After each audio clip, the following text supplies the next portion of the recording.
Hello, my dear students. So today our topic is depression in freezing point. So depression in freezing point का मतलब होता है when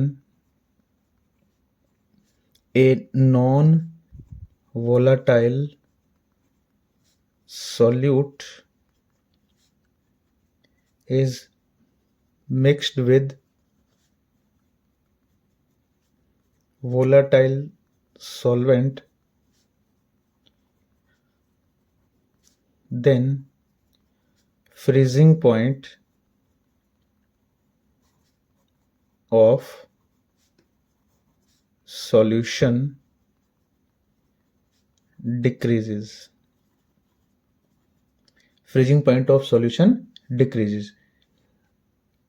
सो इसका formula हो जाएगा हमारे पास delta T F is equals to T F not minus T F. So इस फॉर्मूले के अंदर हमारे पास जो डेल्टा टी एफ का मतलब होता है depression in freezing point. T F naught का मतलब होता है हमारे पास freezing point of pure solvent और टी एफ का मतलब होता है फ्रीजिंग पॉइंट ऑफ. और जो टी एफ नोट होता है मेरे पास freezing point of pure solvent होता है और टी एफ जो होता है वो फ्रीजिंग पॉइंट ऑफ सॉल्यूशन होता है. सो यहाँ पर क्या होता है कि जो फ्रीजिंग पॉइंट प्योर सॉल्वेंट का होता है वो ज़्यादा होता है और जो सॉल्यूशन का फ्रीजिंग पॉइंट है वो क्या हो जाता है, कम हो जाता है. तो हमें डिफरेंस मेजर करने के लिए हम क्या करेंगे, टी एफ नोट में से टी एफ को क्या कर देंगे, माइनस कर देंगे. सो इसका जो फॉर्मूला है हमारे पास, जो डेल्टा टी एफ है हमारा वो डायरेक्टली प्रोपोर्शनल होगा कंसंट्रेशन की टर्म स्मॉल m यानी कि molality. Small m means molality. So यहाँ पर प्रोपोर्शनलिटी का सिंबल हटाएंगे तो आ जाएगा हमारे पास delta T F is equal to K F into small m. So K F यहाँ पर हो जाएगा हमारे पास मोलल डिप्रेशन कांस्टेंट. क्या हो जाएगा ये, मोलल डिप्रेशन कांस्टेंट. इसका एक और नाम है यहाँ पर, इसको हम बोल सकते हैं क्रायोस्कोपिक कांस्टेंट. क्या हो जाएगा इसका नाम, क्रायोस्कोपिक कांस्टेंट. तो इस फॉर्मूले को हम और ओपन कर सकते हैं. यहाँ पर आ जाएगा हमारे पास delta T F is equal to K F into molality को हम ओपन करते हैं तो क्या आता है बेटा, यहाँ पे आ जाएगा W2 अपॉन M2, नीचे आ जाएगा W1 और अगर W1 ग्राम में दिया हुआ है तो ये आ जाएगा ऊपर 1000. सो W2 का मतलब होता है हमारे पास गिवन मास ऑफ सॉल्यूट और जो M2 होता है हमारे पास वो होता है बेटा मोलर मास ऑफ सॉल्यूट और जो W1 हो जाएगा हमारे पास वो हो जाएगा हमारा वेट ऑफ सॉल्वेंट इन ग्राम में अगर दिया हुआ है तो ऊपर क्या हो जाएगा 1000. सो ये हमारे पास जो फॉर्मूला आ जाएगा ये किसका आ जाएगा हमारे पास आ जाएगा ये डिप्रेशन इन फ्रीजिंग पॉइंट का फॉर्मूला. अब आप देखिए यहाँ पर जो के एफ है हमारे पास उसका कई बार डिफाइन भी पूछ लेता है हमारे पास. सो के एफ का डिफाइन हो जाएगा हमारे पास, देखो molal depression constant, molal depression constant यानी कि के एफ. सो इसका डिफाइन हमारे पास क्या हो जाएगा, it is the depression in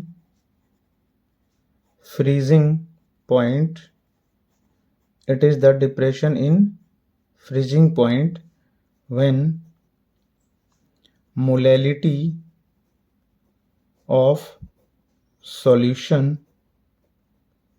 is taken as unity means 1. So हमारे पास जो फॉर्मूला होता है delta T F is equal to K F into small m. So जब मोलैलिटी की वैल्यू कितनी हो जाएगी, 1 हो जाएगी, तो हमारे पास जो डेल्टा टी एफ है वो क्या आ जाएगा हमारे पास, के एफ के इक्वल आ जाएगा। इस तरीके से हम जो है वो डिप्रेशन इन फ्रीजिंग पॉइंट का फॉर्मूले को डिराइव कर सकते हैं। तो यहाँ पर जो हमारे पास के एफ हो जाएगा वो क्या हो जाएगा, मोलल डिप्रेशन कांस्टेंट। सो चलिए इसको एक क्वेश्चन से समझते हैं।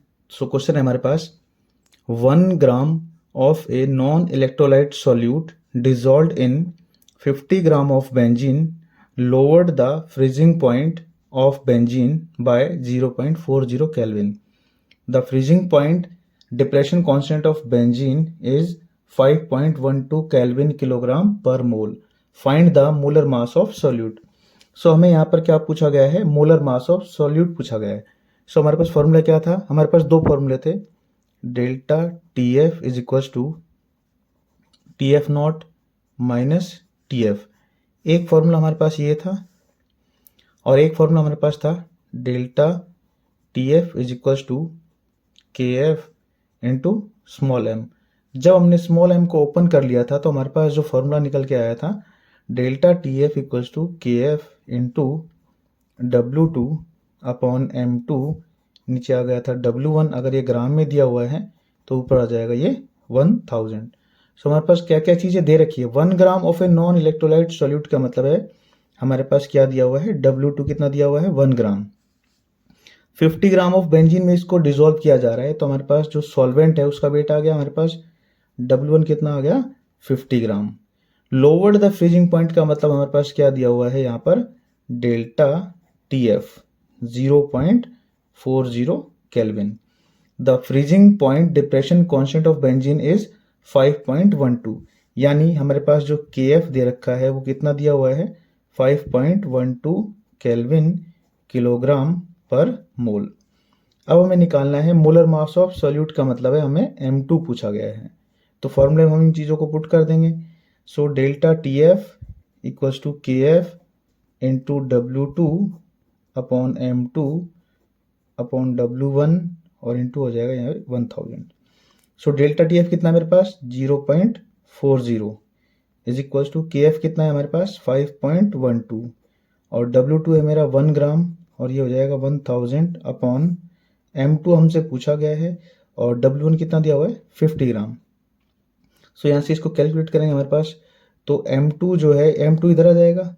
सो M2 is equals to 512 into 1 into 1000 upon 4 into 50। हमने इसका पॉइंट हटा दिया है, तो देखो 5.12 था तो 512, अब इसका पॉइंट हटाएंगे तो नीचे कितना आ जाएगा, 100 आ जाएगा। और यहाँ पर 0.4 है तो 0.4 है तो यहाँ पर इसका पॉइंट हटाएंगे तो ऊपर कितना आ जाएगा, यहाँ पर 10 आ जाएगा। तो इसको कैंसिल आउट कर लेंगे, देखो 3 जीरो से यहाँ पर ये कैंसिल हो गया 1000 और यहाँ पर आ जाएगा हमारे पास 5 2 जा 10 और 2 2 जा 4 और 2 से कैंसिल हो जाएगा हमारे पास 2 5 6।